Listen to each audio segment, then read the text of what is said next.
Hello friends, नमस्कार। एक बार पुनः आप सबका DRB स्टडी चैनल में हार्दिक स्वागत, अभिनंदन, वंदन, नमन है। मित्रों, आइए हम लोग सिंधु घाटी सभ्यता का पार्ट 3 अध्ययन करें। बहुत सारे मैटर्स लाए हैं आपके लिए, इम्पोर्टेंट चीज़ें सीखें, कंठस्थ करें, याद करें। तो आइए मित्रों, हम लोग चर्चा करते हैं। कल का पार्ट था हमारा हड़प्पा का। हड़प्पा सिविलाइजेशन में चूँकि महत्वपूर्ण पुरातात्विक स्थल हड़प्पा का उत्खनन सबसे पहले हुआ था, इसीलिए इसको हड़प्पा संस्कृति भी कहते हैं, हड़प्पा सभ्यता भी कहते हैं। तो उसी कड़ी में कुछ जो महत्वपूर्ण पुरातात्विक स्थल हैं उनके बारे में थोड़ी जानकारी हो जाए। कहाँ से क्या मिला है, कौन से पुरातात्विक स्थल कहाँ स्थित हैं, किस नदी के किनारे स्थित हैं, किसने खोजा है, इस पर कुछ खास टॉपिक्स हैं, आप चर्चा कर लें। इसके पश्चात हम यहाँ सिंधु घाटी सभ्यता के आर्थिक, सामाजिक, राजनीतिक, धार्मिक जीवन पर चर्चा करेंगे अगले वीडियो में। तो आइए देखते हैं मित्रों। सबसे पहले देखें मोहनजोदड़ो। मोहनजोदड़ो को मृतकों का टीला भी कहते हैं मित्रों, मृतकों का टीला, याद रखेंगे। मोहनजोदड़ो पाकिस्तान के सिंध प्रांत के लारकाना जिले में स्थित है, सिंध नदी तट पर स्थित है। और इसकी खोज राखलदास बनर्जी ने 1922 में किया था। 1922 में उत्खनन कार्य हुआ था। तो मित्रों, अब यहाँ से जो पुरातात्विक सामग्रियाँ मिली हैं उत्खनन में, वहाँ पर हम चर्चा करेंगे। यहाँ का जो सबसे इम्पोर्टेंट चीज़ है वो है विशाल स्नानागार और विशाल अन्नागार। सिंधु घाटी सभ्यता की जो सबसे बड़ी इमारत की बात अगर आती है तो वहाँ पर विशाल अन्नागार जो है वो यहाँ की सबसे विशालतम इमारत कहलाएगी। ये विशाल अन्नागार जो है ये 45.71 मीटर लंबा है और 15.23 मीटर चौड़ा है। मित्रों, इसी के साथ यहाँ के जलाशय के बारे में पता कर ले। जो विशाल स्नानागार है, इस विशाल स्नानागार की लंबाई 11.88 मीटर और चौड़ाई 7.01 मीटर तथा इसकी गहराई जो है वो 2.43 मीटर है।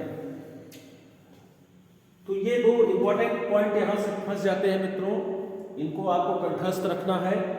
अगली बात देखें सिंधु घाटी की सभ्यता के मोहनजोदड़ो पुरातात्विक स्थल से यहाँ पर महाविद्यालय के साक्ष्य पाए गए हैं मित्रों। महाविद्यालय के साक्ष्य पाए गए हैं। ऐसे भवन निर्मित हैं जिनसे परिलक्षित होता है कि ये महाविद्यालय रहे होंगे।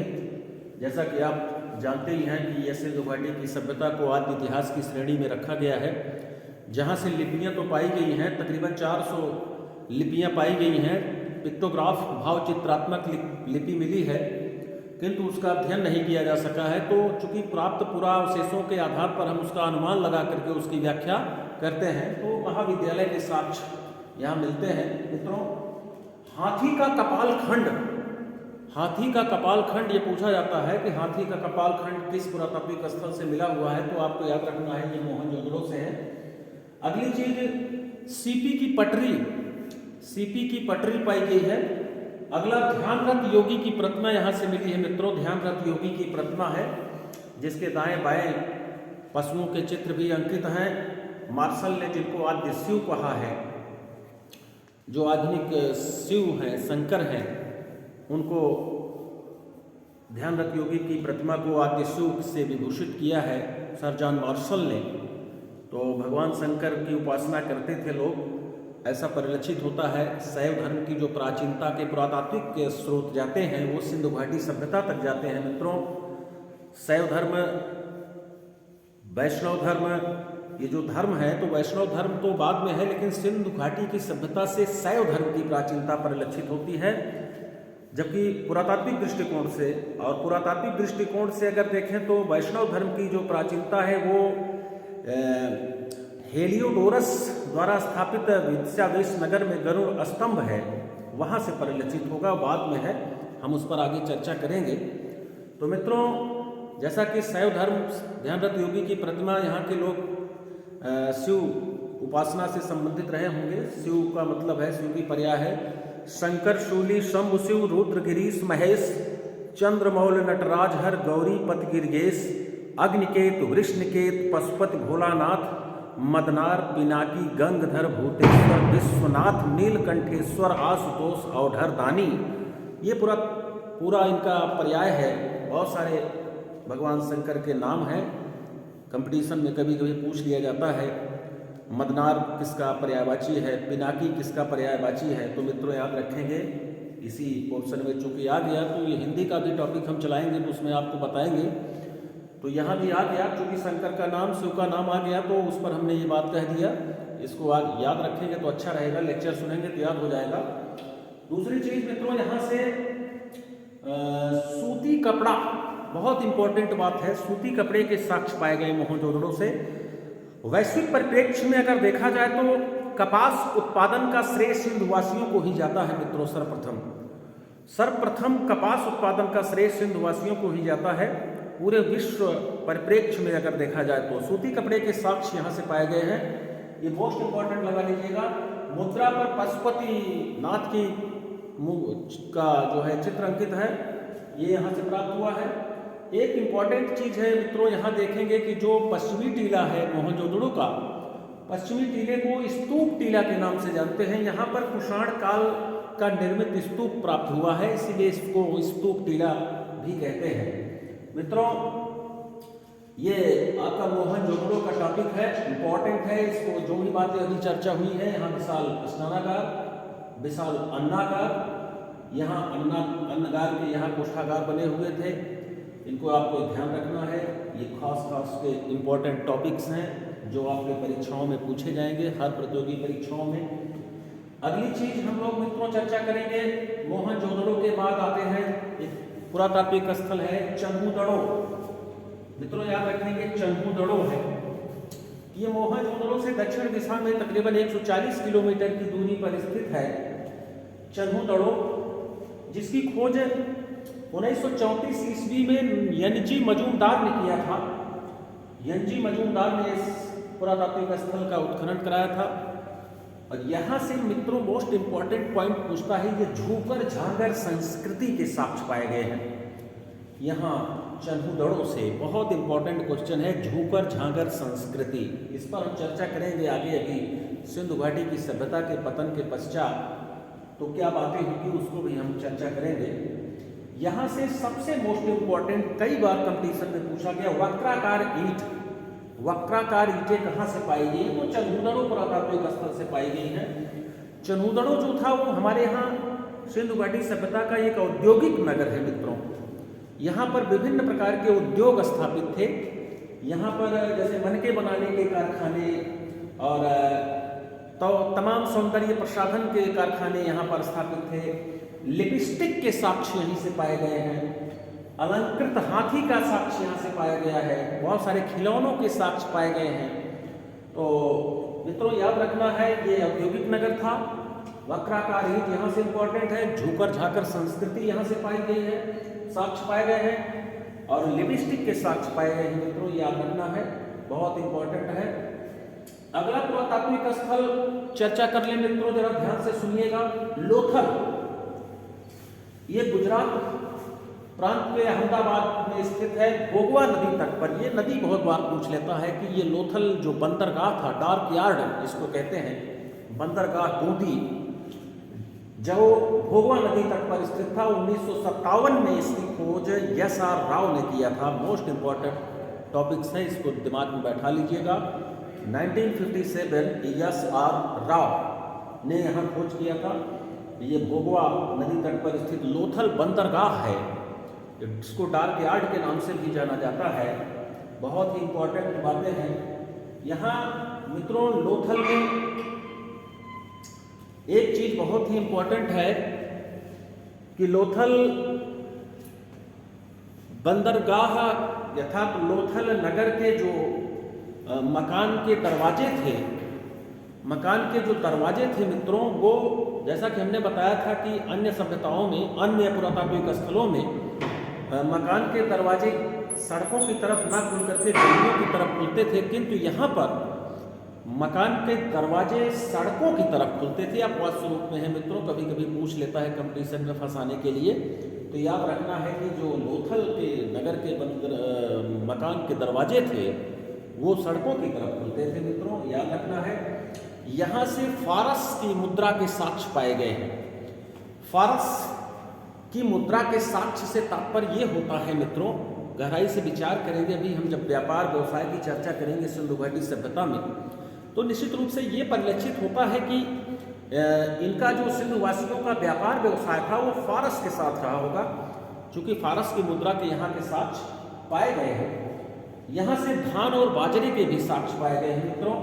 और सबसे इंपॉर्टेंट चीज याद रखेंगे, 3 युगल समाधियों के साक्ष्य पाए गए हैं। युगल समाधियों से तात्पर्य ये होता है कि यहाँ पर पति पत्नी एक साथ दफन है मित्रों। पति पत्नी के एक साथ दफन होने से ये अनुमान लगाया जा सकता है कि हो सकता है यहाँ कुछ ऐसे सती प्रथा जैसे प्रमाण परिलक्षित होते हैं, क्योंकि पति पत्नी एक साथ दफन है।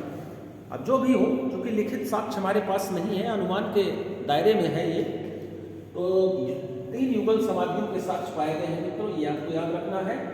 ये हमारे यहाँ का सिंधु घाटी सभ्यता का लोथल ये बंदरगाह नगर था, डॉक यार्ड गोदी नगर था, बहुत इंपॉर्टेंट है, याद रखना है। 1957 SR राव ने इसका उत्खनन खोजा था।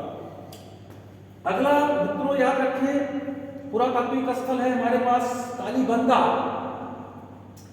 कालीबंगा की स्थिति जो है वो राजस्थान के गंगानगर जिले में है और यह घग्गर नदी के तट पर स्थित है मित्रों, याद रखना बहुत इंपॉर्टेंट। ये घग्गर नदी पूछता है कि कालीबंगा किस नदी तट पर स्थित है, तो घग्गर नदी बहुत इंपॉर्टेंट है राजस्थान गंगानगर जिलों में। और इसकी खोज 1953 में एक घोष माने अमलानंद घोष ने किया था, बहुत इंपॉर्टेंट है ये अमलानंद घोष। यहां से मित्रों सबसे इंपॉर्टेंट चीज पूछता है जुते हुए खेत के साक्ष्य। जुते हुए खेत के साक्ष्य कहां से प्राप्त हुए हैं, तो आपको बताना है कालीबंगा से। और यहां से मित्रों प्राक हड़प्पा और हड़प्पा संस्कृति के साक्ष्य पाए जाते हैं।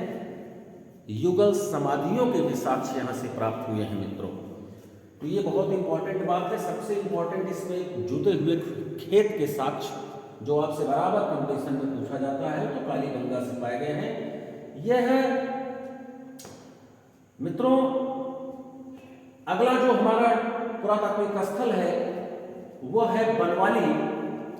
बनवाली हरियाणा के हिसार जिले में स्थित है मित्रों, जिसकी खोज 1973 में आर्यस बिष्ट ने किया था। बहुत इंपॉर्टेंट पुरातात्विक स्थल है मित्रों बनवाली, हरियाणा के हिसार जिले में स्थित है और ये इसकी खोज 1973 में आर्यस बिष्ट ने किया था। यहाँ से एक क्वेश्चन पूछता है बार बार मित्रों, तांबे के बाणाग्र कहाँ से प्राप्त हुए, तो ये बनवाली से ही प्राप्त हुए हैं। तांबे के बाणाग्र बहुत इंपॉर्टेंट है। और हलाकृति, हल जैसी आकृति का खिलौना यहाँ से प्राप्त हुआ है, ये इंपॉर्टेंट है, इसको आपको कंठस्थ रखना है मित्रों, याद रखना है। इसी के साथ में एक पुरातात्विक स्थल है सुरकोटदा। सुरकोटदा ये गुजरात का क्षेत्र में पड़ता है सुरकोटदा, और इसकी खोज 1964 ईस्वी में जगपत जोशी ने किया था। बहुत ही इंपॉर्टेंट चीज है, जगपत जोशी जी ने सुरकोटदा की खोज किया था। और यहां से सबसे इंपॉर्टेंट चीज ये है मित्रों, सैंधव संस्कृति के पतन काल का पता चलता है यहां से कि संधव संस्कृति का पतन प्रारंभ हो गया है। इसकी जानकारी हमको सुरकोटदा से ही मिलती है मित्रों। और सबसे मोस्ट इंपॉर्टेंट यहां से घोड़े की अस्थियों के साक्ष्य पाए गए हैं, अस्थिपंजर के साक्ष्य पाए गए हैं। ये बहुत बार पूछा गया है कि घोड़े के अस्थिपंजर के साक्ष्य कहां से पाए गए हैं मित्रों, तो याद रखना है आपको सुरकोटदा से पाए गए हैं। अगला जो इंपॉर्टेंट पुरातात्विक स्थल है सिंधु घाटी सभ्यता का वो है धौलावीरा। धौलावीरा, धवल धन वीरा माने सफेद कुआं, इसको कहते हैं सफेद कुआं। धौलावीरा से तात्पर्य है गुजरात के कच्छ क्षेत्र में स्थित है मित्रों। और ये इसकी खोज 1990 ईस्वी में आर्यस बिष्ट ने किया था। बहुत इंपॉर्टेंट है। आर्यस बिष्ट जी धौलावीरा की खोज किए थे मित्रों। ये सबसे अलग किस्म का नगर बसा हुआ था। यहाँ पर अन्य पुरातात्विक स्थलों में दो टीले पाए गए थे, दो, जैसे पूर्वी टीला है, पश्चिमी टीला है। तो यहाँ एक चीज और है, मध्यमा। ये क्वेश्चन बहुत पूछता है कि मध्यमा नगर कहाँ पाया गया है, मध्यमा कहाँ मिला हुआ है। तो याद रखना है आपको धौलावीरा से। धौलावीरा गुजरात में है, बहुत ही इंपॉर्टेंट पुरातात्विक स्थल है सिंधु घाटी सभ्यता का मित्रों। तो ये आज कुछ खास पुरातात्विक स्थलों पर चर्चा हो गई है मित्रों। इनको आपको कंठस्थ रखना है, याद रखना है। कुछ जितने भी पुरातात्विक स्थलों की हमने चर्चा किया है सिंधु घाटी सभ्यता के, उनकी खोज किसने किया, वो किस नदी तट पर स्थित है, ये आपको याद रखना है। बहुत सारे अभी पुरातात्विक स्थल हैं, बहुत सारे मैटर्स हैं इसमें, लेकिन जो खास टॉपिक्स थे जहाँ से क्वेश्चन बराबर कंपटीशन में पूछे जाते हैं, उनको मैंने पिरोने का कार्य किया है। कुछ जैसे मोहनजोदड़ो सिंधु नदी तट पर स्थित है, हड़प्पा रावी नदी तट पर स्थित है, रोपड़ सतलज नदी तट पर स्थित है, बालाकोट बिंदार नदी तट पर स्थित है, याद रखना आपको मित्रों। और सिंधु घाटी सभ्यता का ये भाग 3 हमने आज आपके लिए यहाँ प्रस्तुत किया है मित्रों। काफ़ी सिलेक्शन करके एकदम फैक्ट चीज़ों को लाने का प्रयास किया है। हम चाहते हैं कि इसको आप कंठस्थ कर लें, याद कर लें। हर कंपटीशन में ये आपके काम आएंगे मित्रों। आज का ये एपिसोड, ये वीडियो कैसा लगा कमेंट में अवश्य लिखेंगे। नेक्स्ट वीडियो हमारा जल्द ही इसका भाग 4 आने वाला है, जिसमें सामाजिक जीवन, राजनीतिक जीवन, आर्थिक जीवन, धार्मिक जीवन को प्रस्तुत करने के पश्चात हम लोग सीधे वैदिक सभ्यता में प्रवेश करेंगे। धन्यवाद।